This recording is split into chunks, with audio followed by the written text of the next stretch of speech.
मैं Krunal Sanghvi ILJD lab से आपका यूट्यूब चैनल में स्वागत करता हूँ।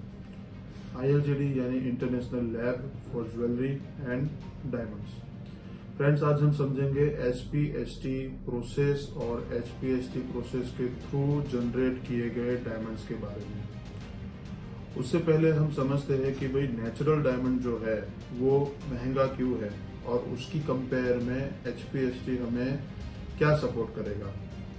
तो नेचुरल डायमंड जो है उसको बनने में कई साल लग जाते हैं और उसके बाद उसे निकालने में भी उतना ही वक्त जाता है, क्योंकि वो जमीन के बहुत ही अंदर होते हैं।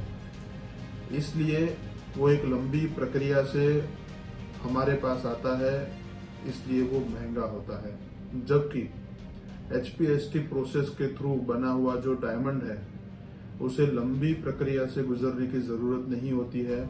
वो एक डायमंड का जो स्वरूप है, यानी कि कार्बन में से डायमंड बनता है, तो वो डायमंड को हम पिघाल कर उसको ग्रोन करते हैं। उसको जो टेम्परेचर हमें चाहिए वो टेम्परेचर हम मेंटेन करते हैं, क्रिएट करते हैं, और जो डायमंड जमीन के अंदर बनता है वैसा ही डायमंड हम अपनी लेबोरेटरी में ग्रोन कर सकते हैं। तो HPHT डायमंड जो है उसका एक एडवांटेज ये है कि ये इको फ्रेंडली है, यानी कि कुदरत को इससे कुछ भी नुकसान नहीं हो रहा है। और आजकल मार्केट में ये जो डायमंड है वो एक अफोर्डेबल जेम्स के रूप में बहुत ही तेजी से इसकी डिमांड बढ़ रही है। तो एक रिपोर्ट के अनुसार अमेरिका में 70% से अधिक युवा लेबोरेटरी में ग्रोन किए गए डायमंड को पहनना पसंद करते हैं, खरीदना पसंद करते हैं। उसका एक रीजन ये है कि लैब ग्रोन डायमंड जो है वो इको फ्रेंडली है, यानी कि वो नेचुरल को कोई नुकसान नहीं पहुंचाता। जमीन पे वो बनता है, जमीन के अंदर जो कुदरती प्रोसेस से नहीं बनता है।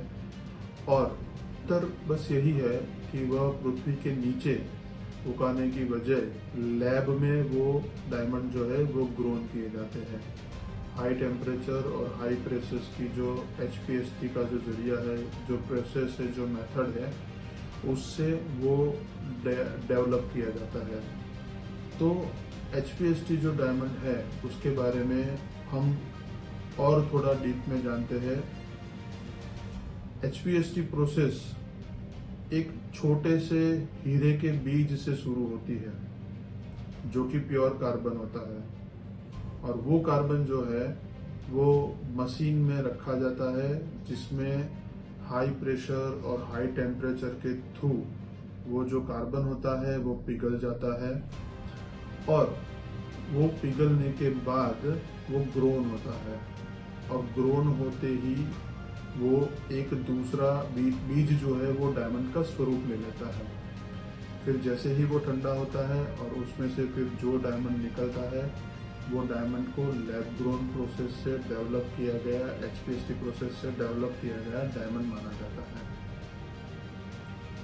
HPHT डायमंड जो है वो अफोर्डेबल भी है, जेन्युइन भी है, उसका जो रिजल्ट है वो परमानेंट भी है और एनवायर फ्रेंडली भी है। तो अभी हम एक एक टॉपिक में थोड़ा और डिटेल में जानते हैं कि वो HPHT डायमंड जो है वो अफोर्डेबल कैसे है, जेन्युइन कैसे है, उसका रिजल्ट परमानेंट है तो वो कैसे है, और वो एनवायर फ्रेंडली कैसे है। HPHT डायमंड जो है वो प्राइस में किफ़ायती है, मतलब लो कीमत पे मिलता है नेचुरल डायमंड जो माइनिंग से जो डायमंड्स निकलते हैं उसकी कंपेयर में। तो उसका एक रीज़न ये है कि पहले हम नेचुरल डायमंड की प्रक्रिया को समझते हैं। सबसे पहले हमें ज़मीन में कहीं डीप खड्डा खोदना पड़ता है, फिर उसमें से डायमंड निकलता है।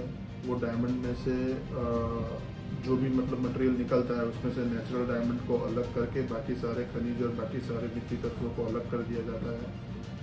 फिर उसमें से एक चैनल के थ्रू, जैसे कि पहले वो मार्केट में गया, मार्केट में से किसी ने परचेज किया, फिर उसके ऊपर प्रोसेस की गई, रफ टू पॉलिश की, और पॉलिश के बाद फिर ज्वेलरी में स्टार्ट हुआ, और फिर वो मार्केट में एंड यूजर के पास आता है। यानी माइनिंग से लेके एंड यूजर तक आते हुए बहुत सारी प्रक्रिया से उसको गुजरना पड़ता है, जिसमें वक्त भी लगता है, मैन पावर भी लगता है, और सोर्सेज भी लगते हैं। तो इस वजह से वो बहुत ही नेचुरल डायमंड जो है वो HPST की कंपेयर में महंगा रहता है। जबकि HPST डायमंड जो है वो एक सीधी प्रोसेस, मतलब एक कार्बन को पिघाल के डायमंड ग्रोन किया, वो सीधा मार्केट में आ गया, जो कि बहुत ही स्पीडी प्रक्रिया है as compare to natural diamond. और वो जैसे ही मार्केट में रफ टू पॉलिश की प्रोसेस कंप्लीट होती है, फिर उसको ज्वेलरी में डाल के स्टर किया जाता है। तो इस वजह से यहाँ पे मैन पावर और सोर्सेज जो है वो बहुत ही कम लगते हैं, इसलिए नेचुरल डायमंड की कंपेयर में HPST जो डायमंड्स होते हैं वो सस्ते होते हैं। इसलिए मैं आपको कह रहा हूँ कि ये डायमंड्स जो है वो अफोर्डेबल है। अब हमारा दूसरा पॉइंट है कि वो जेन्युइन डायमंड है।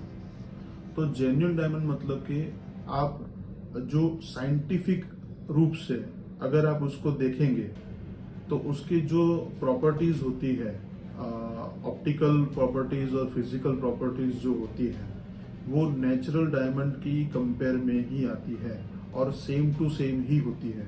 क्यों? क्योंकि जो नेचुरल डायमंड है वो भी कार्बन से बना होता है जमीन में, और यहाँ पर HPST प्रोसेस के थ्रू भी जो डायमंड हमने डेवलप किया है, जो ग्रोन किया है, वो भी डायमंड अपने नेचुरल डायमंड की बीज को यूज करके बनाया गया है। इसलिए इन दोनों में कोई अंतर नहीं है, सिवाय एक कि वो कुदरती प्रोसेस के थ्रू बना है नेचुरल डायमंड, और HPST डायमंड जो है वो किसी लैब में उसको ग्रोन किया गया है।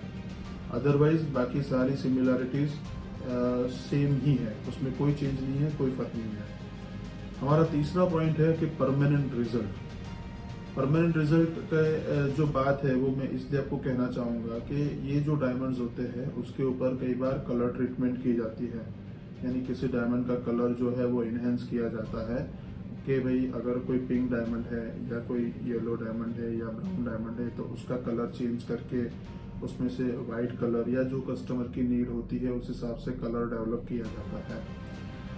लेकिन ये जो प्रोसेस में जो कलर हम इनहेंस किया जाता है, तो वो कलर जो है वो टेम्पररी नहीं होता है, वो परमानेंट होता है।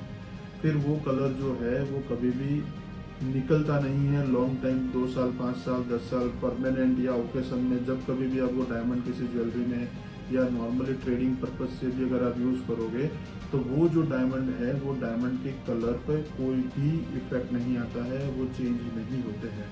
इसलिए उसका जो रिजल्ट है वो भी परमानेंट है। और लास्ट और चौथा जो पॉइंट है अपने पास, एनवायर फ्रेंडली, यानी कि लैब ग्रोन डायमंड जो है वो आमतौर पर पर्यावरण पर कम दबाव डालते हैं और उसे माइनिंग की रिक्वायरमेंट नहीं होती है।